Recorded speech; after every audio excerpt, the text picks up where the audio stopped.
The announcement of the potential deal came just hours after Israel ordered at least 100,000 Palestinians to leave Rafah. Many of those who now find themselves displaced yet again are heading towards Khan Younis and el-Balah. But those two cities have already been almost completely destroyed. Hind Khoudary reports from Khan Younis on what those people are now facing. I'm currently standing on Bani Suhaila's roundabout in Khan Younis, and as you see, hundreds of Palestinians are currently evacuating from Rafah after the Israeli forces ordered them to evacuate earlier today. People were ordered by the Israeli forces to evacuate to Khan Younis, the Mawasi area, and also to Deir el-Balah and central Gaza. But as you see behind me, Khan Younis is completely destroyed. Palestinians have been telling us that they have been displaced multiple times. They are bored of being displaced from one place to another. And they also do not trust the Israeli forces and the Israeli army because they have been telling them since the first day that Rafah was a safe area. But as you see behind me, all of these people are evacuating from Rafah. People are desperate. There's a panic state, anger, despair, and frustration, rage, and also fear that there is no place safe in the Gaza Strip. All of these people have no idea where they're going because it's Deir el-Balah and the central area is also packed. We're talking about UN facilities, hospitals, schools, even empty agricultural lands are now tents, and hundreds of thousands of people settled there. Displaced multiple times from place to another, from central to the south, Palestinians are left in despair and fear, not knowing where to go, where no place in the Gaza Strip is safe. This is Hind Khoudary, Al Jazeera, Khan Younis, Gaza, Palestine. Alexandra Saieh is the head of Humanitarian Policy and Advocacy with Save the Children International. She joins us now from Washington, D.C. Welcome to the programme. How alarmed are you by this escalating Israeli bombardment now? Well, we're extremely alarmed by reports of intensifying Israeli bombardment in Rafah, particularly around the crossing point. And we have been warning for months how catastrophic an expanded incursion into Rafah will be.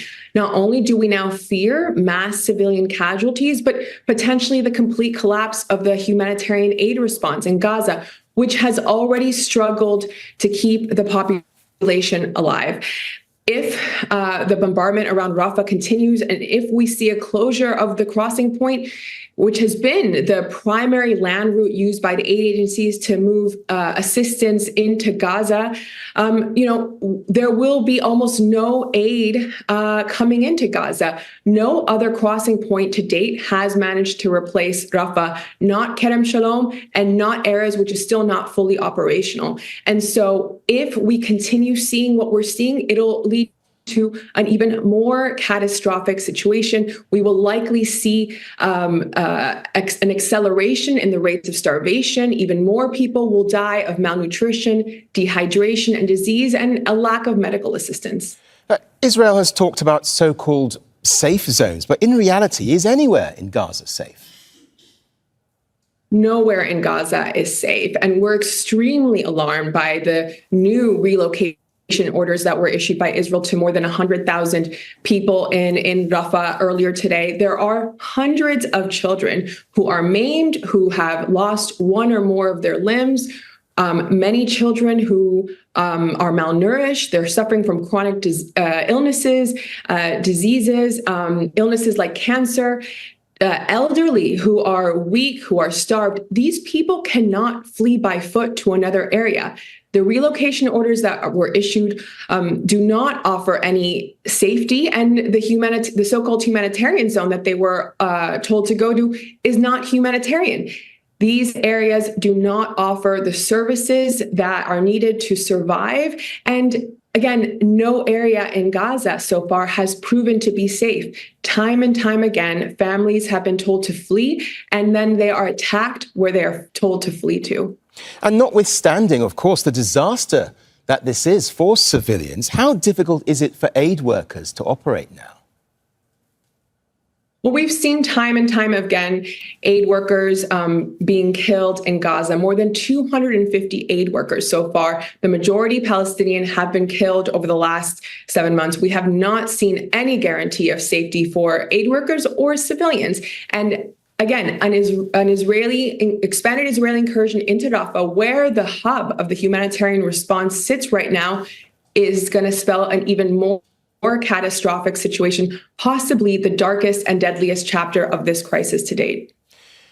Alexandra Saieh, we'll leave it there. From Save the Children International, thank you very much indeed for joining us here on Al Jazeera. Thank you. Make sure to subscribe to our channel to get the latest news from Al Jazeera.